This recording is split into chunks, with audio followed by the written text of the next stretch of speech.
Di kehidupan sebelumnya, dia adalah seorang pria bernama Kanada yang mengalami nasib buruk setelah berkencan dengan seorang wanita gila. Kencan itu berakhir dengan tragis ketika dia ditusuk dan meninggal secara mengenaskan. Namun, kematiannya bukanlah akhir. Saat membuka matanya lagi, dia mendapati dirinya terlahir kembali sebagai goblin, dengan seorang goblin tua menatapnya. Masih bingung dengan situasi yang terjadi, dia segera menyadari bahwa dia bukan manusia lagi. Goblin tua itu, yang merupakan tetua suku, kemudian memberinya nama baru, Gobro. Sebagai bayi goblin, dia tidak bisa berbicara atau menolak apapun, termasuk ketika tetua mulai menyuapinya belatung besar dan berair sebagai sumber protein. Meskipun jijik, dia tidak punya pilihan selain menelannya. Pada hari kedua, Gobro bangun dan menemukan dirinya dikelilingi oleh bayi goblin lainnya. Mereka semua memiliki kulit hijau dan wajah yang tidak menarik, sama sepertinya. Saat itulah dia sepenuhnya menerima kenyataan bahwa dia telah mati sebagai manusia dan bereinkarnasi sebagai goblin yang lemah dan tak berdaya. Kesedihan menyelimutinya, dan dia menghabiskan sepanjang hari menangisi kehilangan wujud manusianya yang tampan. Hari ketiga tiba, dan Gobro menyadari bahwa goblin tumbuh jauh lebih cepat dibandingkan manusia. Meskipun tubuhnya berkembang pesat, dia masih tetap botak yang cukup membuatnya frustrasi. Namun, dia merasa lebih baik karena kini bisa bergerak dan berbicara lagi. Menyadari bahwa kehidupan ini harus dijalani, dia memutuskan untuk mulai menjelajahi dunia barunya. Pada hari keempat, sebagian besar bayi goblin telah beranjak dewasa. Tetua kembali menemui mereka, kali ini membawa sepiring belatung. Namun, berbeda dari sebelumnya, dia memberitahu mereka bahwa mereka harus mulai mencari makanan sendiri. Gobro sebenarnya masih tidak terlalu suka dengan belatung, tetapi karena itu satu-satunya makanan yang tersedia, dia terpaksa menelannya. Dengan perut yang cukup terisi, Gobro memutuskan untuk keluar dari gua untuk pertama kalinya. Saat melangkah keluar, dia terpana melihat dunia luar yang dipenuhi dengan tanaman dan makhluk aneh. Namun, dia tidak sendiri. Seorang goblin lain telah mengikutinya. Goblin ini tampak gugup berada di luar, tetapi Gobro meyakinkannya bahwa dia juga baru pertama kali melihat tempat ini. Goblin itu bernama Gobu Kichi. Meskipun tidak terlalu cerdas, Gobro memutuskan untuk bekerja sama dengannya karena satu alasan penting, Gobu Kichi memiliki tubuh yang lebih besar dan kuat yang bisa berguna saat berburu makanan. Saat menjelajahi hutan, mereka melihat seekor kelinci liar. Gobro segera menyusun strategi. Dia menyuruh Gobu Kichi untuk menyerang kelinci secara langsung. Sesuai dugaan, kelinci itu mencoba kabur, tetapi Gobro sudah memprediksi gerakannya. Dengan cepat, dia memposisikan diri di atas pohon terdekat. Begitu kelinci itu berada dalam jangkauan, Gobro melompat turun dan menghantam tulang belakangnya dengan sebuah tongkat, langsung melumpuhkannya. Strategi berburu mereka terbukti berhasil, tetapi masalah baru muncul. Setelah kelinci itu tertangkap, Gobu Kichi mulai menunjukkan sifat serakah dan berusaha mengambilnya untuk dirinya sendiri. Tidak ingin membiarkan hal itu terjadi, Gobro langsung menamparnya untuk menetapkan siapa yang bertanggung jawab di sini. Setelah ketegangan mereda, mereka mulai mempersiapkan kelinci untuk dimakan. Saat membedah kelinci, Gobro menemukan sesuatu yang menarik. Dia memperhatikan bahwa tanduk kelinci tersebut cukup kokoh, dan dia berpikir bahwa benda ini bisa dijadikan senjata. Saat itulah sebuah pemberitahuan sistem muncul di pikirannya, memberikan informasi yang tidak dia mengerti. Namun, sebelum dia bisa memahami apa arti pemberitahuan tersebut, Gobu Kichi sudah tidak sabar dan langsung menyantap daging kelinci itu dengan rakus. Akhirnya, Gobro tidak punya pilihan selain ikut makan sebelum makanannya habis. Pada hari kelima, Gobro dan Gobu Kichi kembali berburu. Kali ini, Gobro menggunakan tanduk kelinci yang mereka tangkap sebelumnya sebagai senjata. Setiap kali dia mendapatkan tanduk baru, sebuah pemberitahuan muncul di pikirannya, tetapi dia masih belum memahami maksudnya. Sambil merenung, dia mulai mengunyah daging kelinci. Begitu dia menggigitnya, matanya tiba-tiba bersinar biru, dan seketika itu juga, sistem memberitahu bahwa dia telah memperoleh keterampilan baru dari kelinci tersebut. Ternyata, di kehidupan sebelumnya, Gobro memiliki kemampuan langka bernama penyerapan, yang memungkinkannya menyerap kekuatan dari apapun yang dia makan. Kemampuan itu masih melekat padanya, meskipun semua kemampuan lain dari kehidupannya yang dulu telah terhapus. Menyadari keberuntungan ini, dia merasa optimis dengan peluangnya untuk bertahan hidup di dunia ini. Dengan sistem ini, dia bisa memakan monster lain untuk mendapatkan kekuatan dan naik level. Pada hari ke-6, Gobro mulai menarik perhatian para goblin betina di sukunya. Salah satu dari mereka sangat terkesan dengan keberhasilannya menangkap kelinci bertanduk, sesuatu yang biasanya berujung maut bagi goblin lain yang mencobanya. Selain itu, ada hal lain yang mengejutkan, dia menyadari bahwa goblin bisa menumbuhkan rambut. Sayangnya, dia dan Gobu Kichi masih tetap botak. Ketika Gobro mengajak goblin betina itu berburu keesokan harinya, dia menerima ajakan itu dengan penuh semangat. Namun, pada hari ke-7, hujan turun dengan deras, memaksa mereka menunda perburuan. Karena tidak memiliki aktivitas, Gobro memutuskan memutuskan untuk menjelajahi gua lebih dalam. Namun, apa yang dia temukan sangat mengejutkan. Sekelompok wanita manusia dikurung sebagai tawanan. Pemandangan itu membuktikan bahwa dunia ini sama brutalnya dengan yang dia duga. Gobro mencoba mengabaikan kenyataan pahit itu dan memilih untuk fokus membuat senjata sebagai gantinya. Saat itulah tetua goblin bernama Gobji muncul, terkejut melihat Gobro begitu termotivasi untuk bertahan hidup. Gobji merasa bahwa Gobro mungkin berkembang lebih cepat dari yang diharapkan. Gobro bahkan tidak menyadari adanya sistem level sampai saat itu, dan Gobji menyuruhnya mengetuk dahinya untuk melihatnya. Ketika Gobro mengecek sistemnya, dia melihat bahwa Gobji berada di level 86. Sang tetua menyebutkan bahwa mencapai level 100 akan memungkinkan seseorang berevolusi menjadi makhluk yang lebih kuat. Namun, karena goblin menua dengan cepat, kebanyakan dari mereka tidak pernah mencapai titik itu. Sebelum pergi, Gobji mengatakan bahwa dalam waktu dekat, beberapa goblin berbakat akan kembali dari desa setelah berevolusi menjadi hobgoblin,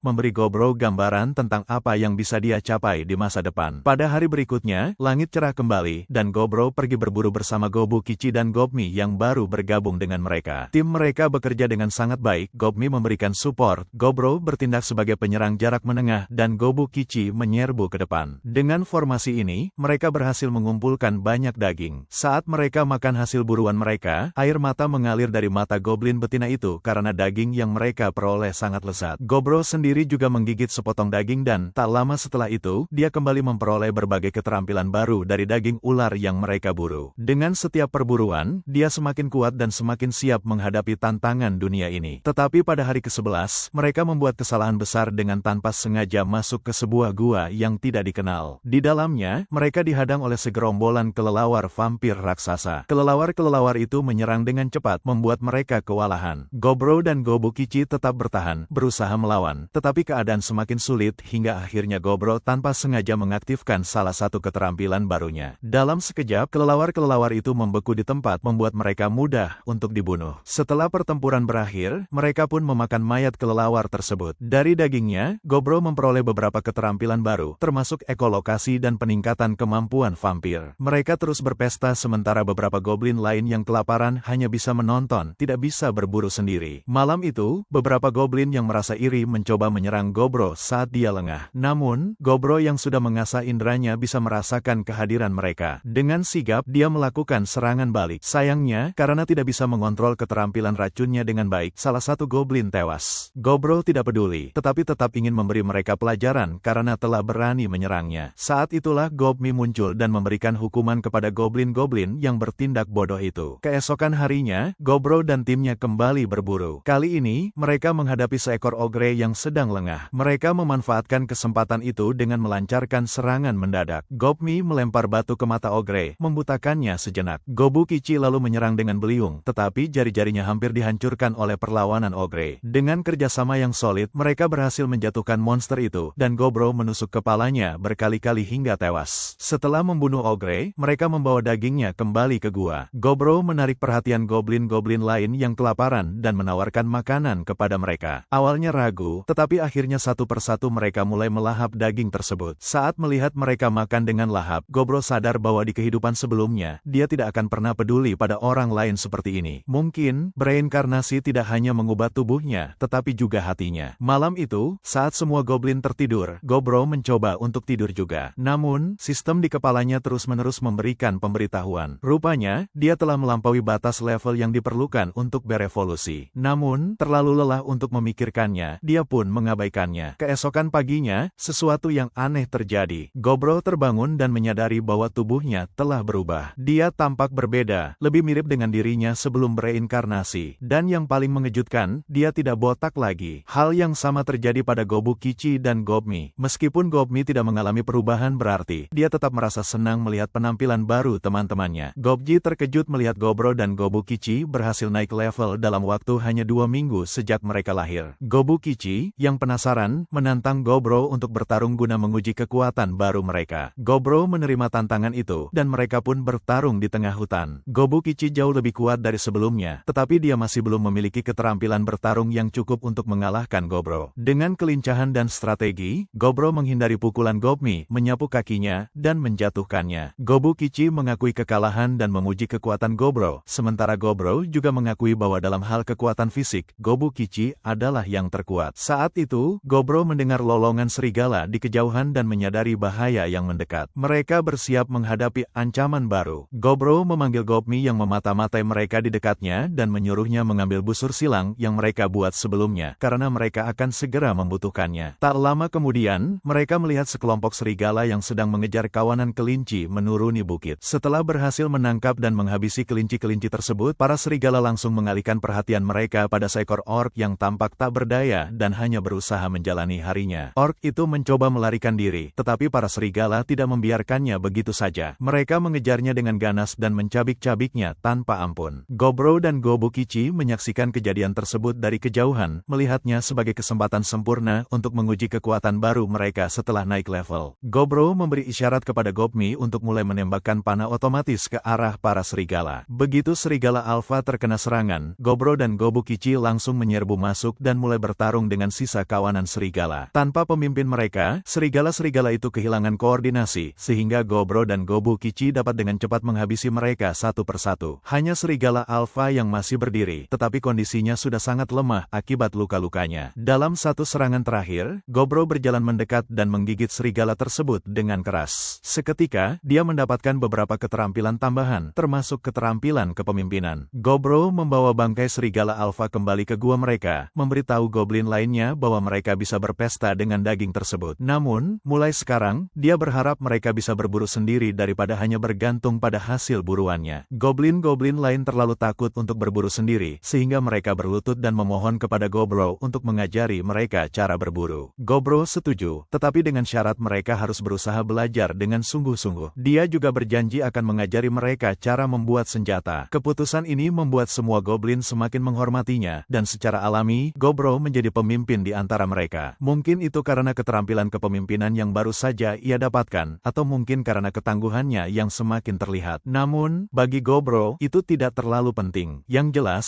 dia akan terus bekerja keras untuk memimpin kelompoknya dan semakin memperkuat dirinya sendiri, demi mencapai tujuan akhirnya menjadi makhluk yang lebih kuat. Beberapa hari berlalu, dan Gobro mulai menyadari bahwa meskipun krunya bekerja keras, mereka masih memiliki banyak kekurangan yang perlu diperbaiki. Sementara itu, dia sendiri terus berkembang, memburu makhluk-makhluk tangguh dan menyerap keterampilan baru setiap kali melahap mereka. Pada hari ke-24, Gobro tengah melatih para goblin lain, memastikan mereka bisa bertarung dan berburu dengan lebih efisien. Namun, di saat yang sama, sekelompok goblin asing tiba-tiba muncul di sekitar wilayah mereka. Gobro segera bersiap untuk bertarung, bersikap waspada terhadap ancaman yang mungkin terjadi. Namun, sebelum dia bisa bergerak, Gobmi, salah satu goblin dari kelompoknya, muncul dan menjelaskan bahwa goblin-goblin asing ini bukan musuh. Mereka adalah kelompok penyerbu, yang ternyata merupakan ayah dari generasi goblin yang ada di klan mereka. Kelompok Rider baru saja kembali dari raid mereka, membawa sekelompok wanita manusia yang ditawan. Para goblin jahat di desa tampak senang dengan hal ini, mengingat pengalaman sebelumnya yang membuat mereka percaya bahwa DNA goblin sangat dominan. Bahkan jika mereka berkembang biak dengan spesies lain, bayi yang lahir tetaplah goblin. Namun, Gobro tidak menyukai apa yang terjadi. Meskipun dia mengerti alasan biologis di balik semua ini, dia tidak bisa menerima perlakuan terhadap para wanita manusia tersebut. Gobro meminta agar mereka diserahkan kepadanya untuk dirawat dengan baik, tetapi para rider tidak setuju dan menjadi sangat marah. Ketegangan pun meningkat, dan kelompok goblin yang setia kepada Gobro siap untuk mendukungnya jika situasi berubah menjadi pertempuran. Namun, perpecahan antara kedua kelompok semakin jelas. Di tengah situasi tegang ini, dua hobgoblin wanita muncul, seorang warrior tangguh, dan hobgoblin mage, seorang penyihir berbakat. Mereka mencoba menenangkan suasana dengan mengusulkan sebuah solusi aneh. Para pemimpin dari kedua generasi goblin harus bertarung, dan pemenangnya akan menentukan arah desa ke depannya. Rider dengan percaya diri ingin memberi Gobro pelajaran, sementara Gobro awalnya ragu untuk bertarung. Namun, begitu duel dimulai, pertarungan berakhir dalam sekejap. Gobro tiba-tiba mengeluarkan benang sutra yang kuat dan mengikat lawannya sebelum Rider itu sempat bereaksi. Semua yang menyaksikan terkejut, tidak mengerti bagaimana Gobro bisa melakukannya. Gobro pun menjelaskan bahwa itu adalah kemampuan yang ia pelajari setelah memakan laba-laba iblis beberapa waktu lalu. Kemampuan ini memberinya kekuatan untuk menghasilkan sutra laba-laba yang sangat kuat. Para hobgoblin dan hobgoblin mage terkesan dengan kekuatannya, dan Rider yang kalah tidak bisa berkata-kata. Dengan kemenangan ini, Gobro menyatakan dirinya sebagai kepala desa yang baru. Dia menantang siapapun yang tidak setuju untuk melawannya, tetapi tidak ada satupun yang berani menantang keputusannya. Keputusan pertamanya sebagai pemimpin adalah membiarkan para wanita manusia pergi. Dia memberitahu mereka bahwa mereka bebas untuk meninggalkan desa dan tidak akan ada yang menyentuh mereka. Namun, dia juga ingin sesuatu sebagai balasannya, pengetahuan mereka. Gobro mulai berbicara dengan para wanita tersebut dan mengetahui bahwa mereka berasal dari sebuah kelompok perjalanan yang diserang oleh goblin. Semua pria dalam kelompok mereka telah dibunuh atau diperbudak dan hanya 5 wanita yang tersisa. Pada hari ke-28, Gobro memperhatikan bahwa para wanita mulai bersikap lebih ceria, meskipun dia tahu mereka masih menyimpan trauma atas kejadian yang mereka alami. Mereka hanya berusaha tetap positif untuk membuat segalanya lebih mudah. Gobro menyiapkan makanan untuk mereka sebagai bentuk perhatian, dan dari situ dia mengetahui lebih banyak tentang mereka. 2 dari wanita tersebut ternyata adalah saudara yang pandai memasak. Salah satunya adalah seorang penjahit berbakat, satu lagi seorang alkemis yang mengenakan kacamata, dan yang terakhir adalah seorang pandai besi sekaligus penilai barang. Sementara itu, si rambut merah di antara mereka ternyata seorang prajurit pemula. Mengetahui keahlian mereka, Gobro pun mulai menyusun rencana. Dia mengizinkan prajurit wanita itu untuk bergabung dalam pelatihan mereka, sementara yang lainnya akan bekerja sesuai dengan keterampilan mereka masing-masing. Daripada hanya fokus berburu, Gobro mengubah sistem pelatihan di desa. Dia mulai melatih semua orang dengan lebih terstruktur, menerapkan latihan kelompok yang lebih intensif selama beberapa hari ke depan. Dia juga memperkenalkan aturan-aturan baru untuk mengatur kehidupan di desa dengan lebih baik. Dengan ini, desa Goblin di bawah kepemimpinan Gobro mulai memasuki babak baru. Pada hari ke-31,